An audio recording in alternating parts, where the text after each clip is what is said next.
जय माता की मित्रों, आज बात करते हैं धनिष्ठा नक्षत्र की।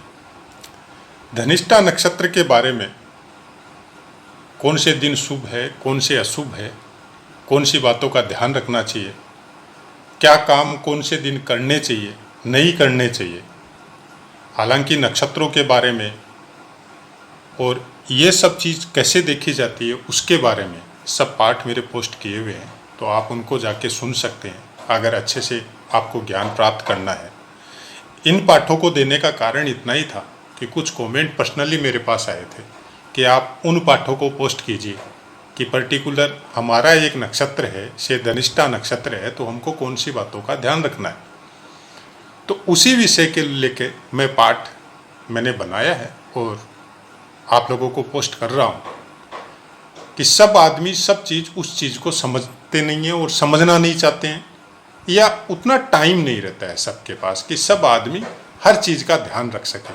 लेकिन इतना कमेंट आना भी बहुत अच्छा बात है कि हम लोग इस सनातन ज्ञान को जो पूर्वजों ने दिया है उसके अनुसार हम लोग दिनचर्या में कैसे परिवर्तन कर सकते हैं, तो ये भी बहुत अच्छी बात है। तो उसी को ध्यान में रखते हुए ये पाठ मैं लेके आया हूँ।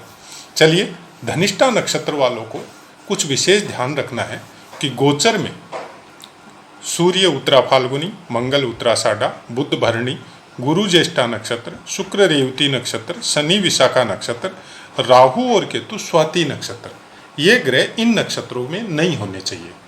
अब इनमें विशेष ख्याल क्या रखना है कि ये ग्रह इन नक्षत्रों में गुरु, शनि और राहु केतु ये आपको पूरा साल आएंगे, ये कंफर्म नहीं है, और आएंगे तो फिर बहुत लॉन्ग स्टे करेंगे।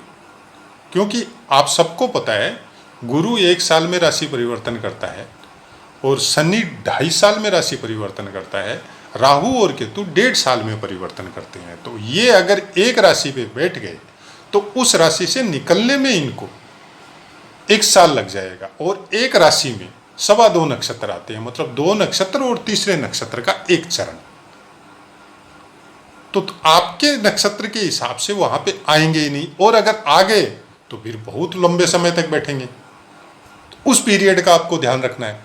उसके अलावा सूर्य, मंगल, बुध और शुक्र ये आपके नक्षत्र के हिसाब से इनसे पर्टिकुलर नक्षत्रों में साल भर में आ जाएंगे। तो उस हिसाब से आप अपना नोटिंग करके रख लो कि ये कौन से समय में आएंगे। अब क्या पीड़ा देंगे, क्योंकि ये गलत है। आपके नक्षत्र के हिसाब से सूर्य उत्तरा फाल्गुनी, मंगल उत्तराषाढ़ा, बुध भरणी और शुक्र रेवती आपके लिए पीड़ादायक है। क्या पीड़ा देंगे? ये पीड़ा देंगे अपने कारकत्वों से संबंधित, आपकी जन्मपत्री से संबंधित पीड़ा नहीं देंगे।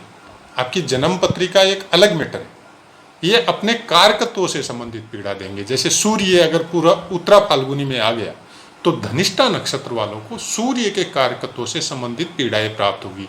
से अचानक से उनके पेट में बहुत ज़्यादा गर्मी चालू हो जाए, पसीना ज़्यादा आए, या आपका बीपी हाई हो, या फिर पिता से अनबन हो, या जो आप बहुत ज़्यादा सम्माननीय आदमी है, बहुत नाम है आपका, लोग आपको सम्मान की नज़र से देखते हैं, लेकिन वहीं पे आपके बारे में कानाफूसी चालू हो, जैसे आपके ऊपर अनजाना नहीं किया हुआ इल्ज़ाम आ जाए।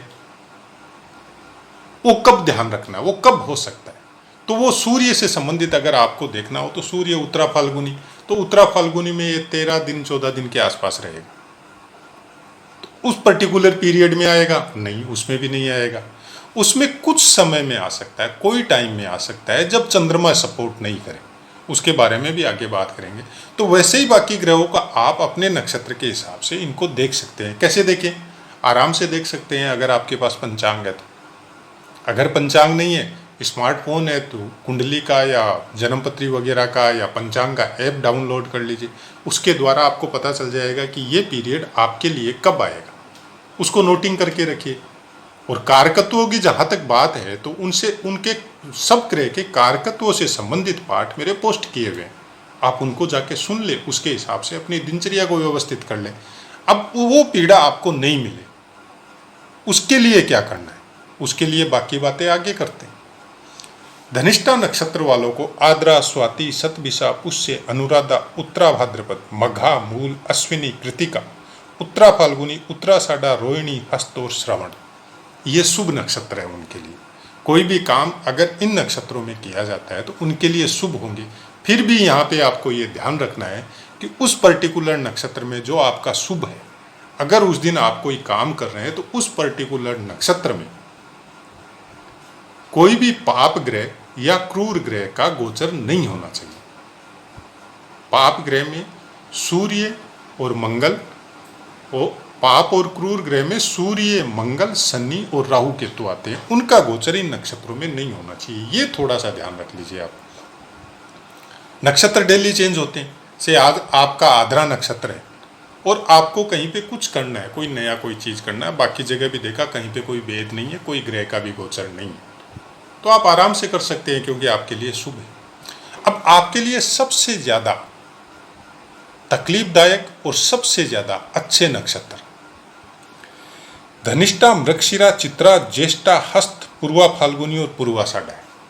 इन नक्षत्रों के ऊपर विशेष दृष्टि आपको हमेशा रखनी पड़ेगी क्योंकि ये मतलब 24/7 आपके लिए अच्छे नक्षत्र हैं। ये पीड़ित नहीं होने चाहिए। ये पीड़ित कैसे हो सकते हैं? पाप और क्रूर ग्रहों का संचार होने से हो सकते हैं, जिसका मैंने अभी बताया आपको। अगर इन नक्षत्रों में आपके पाप या क्रूर ग्रह का संचार होता है तो आपकी जन्म कुंडली से संबंधित पीड़ाएं भी इस समय में आपको मिल सकती हैं। कि आपकी जन्म कुंडली में कौन से ग्रह, जैसे सूर्य अगर धनिष्ठा नक्षत्र में आता है जो आपका जन्म नक्षत्र है, तो सूर्य कौन से स्थानों का स्वामी है, वो पीड़ा मिलेगी। उसके अलावा उसके कारकत्व है, उससे संबंधित पीड़ा भी मिलेगी। और से उसी समय में मृगशिरा में अगर मंगल आ गया तो बहुत ज़्यादा पीड़ा मिलेगी। तो उनसे संबंधित आपको वर्क या उनसे संबंधित कुछ विधि विधान या जाप या भगवान की पूजा या कोई दान दक्षिणा वो करनी जरूरी हो जाती है, जो कि साल में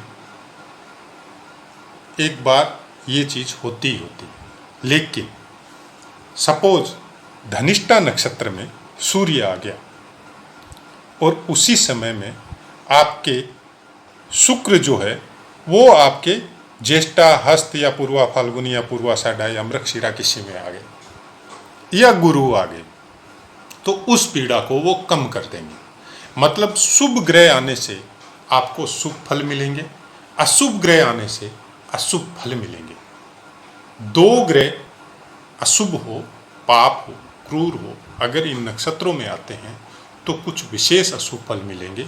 और 3 ग्रह आते हैं तो सबसे ज़्यादा ध्यान रखने योग्य समय वो आपके लिए है। उस समय में बहुत ज़्यादा ध्यान रख के आपको चलना पड़ेगा। और बहुत ज़्यादा अगर आप उपायों में भी जाते हैं तो उससे संबंधित, जैसे भगवान की पूजा हो, कोई दान दक्षिणा हो, वो अपने जिस ज्योतिष से जिससे भी आप परामर्श लेके काम करते हैं उसके हिसाब से आपको करना। घर में बैठ के भी अगर अपने इष्ट के प्रति भी भक्ति भावना रख के वो काम करते हैं, या पर्टिकुलर उस समय में भी आप अगर कुछ कामों को छोड़ के थोड़ा दिनचर्या को व्यवस्थित करते हैं तो उस पीड़ा की शांति थोड़ी बहुत मात्रा में हो जाती है।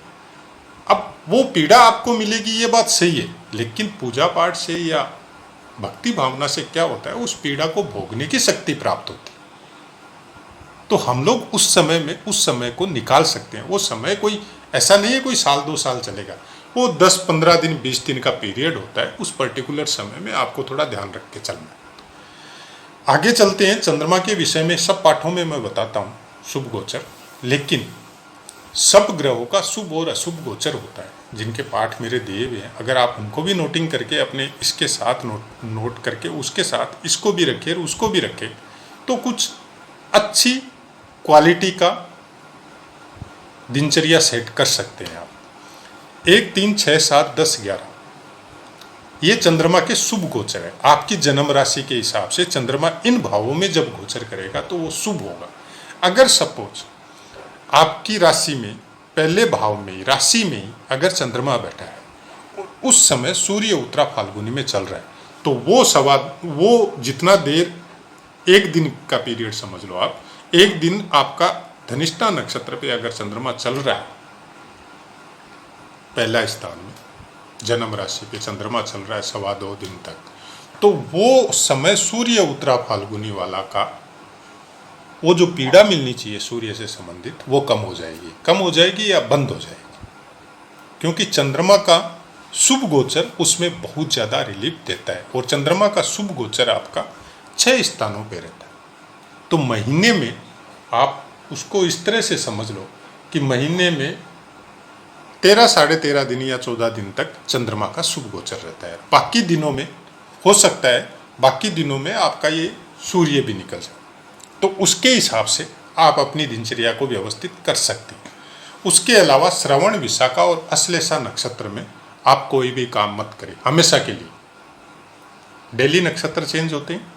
जिस दिन श्रवण हो, विशाखा हो और अश्लेषा हो, उस दिन कोई भी नया काम नहीं करना है। किसी भी काम में जो आगे जाके नुकसान दे उस काम में आपको इंटर नहीं होना है।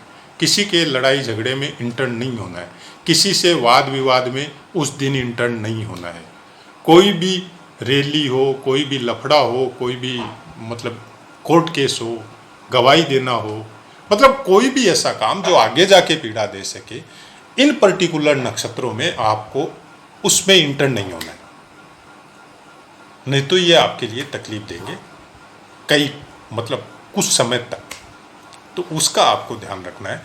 ये पाठों को अगर आप अपनी दिनचर्या में व्यवस्थित कर लें कि नक्षत्र डेली चेंज होते हैं, आपको पता है, यह आपके भेद नक्षत्र है, उनको विशेष ध्यान रखना है। चंद्रमा का आप इजीली ध्यान रख सकते हैं कि आज चंद्रमा कौन सी राशि पे गोचर कर रहा है और आपके भाव के हिसाब से, आपकी राशि के हिसाब से कौन से भाव में गोचर है। इन नक्षत्रों में पाप या क्रूर ग्रहों का गोचर तो नहीं है। अगर पाप या क्रूर ग्रहों का गोचर है तो साथ में शुभ ग्रह भी है कि नहीं है, तो उससे आपको पता चल जाएगा कि क्या करना है। ये ग्रह शुभ या अशुभ जो भी है, इन नक्षत्रों में अगर गोचर होता है तो आपको कुछ न कुछ पीड़ा इन नक्षत्रों से संबंधित भोगनी पड़ सकती है। तो उसका आपको ध्यान रखना है।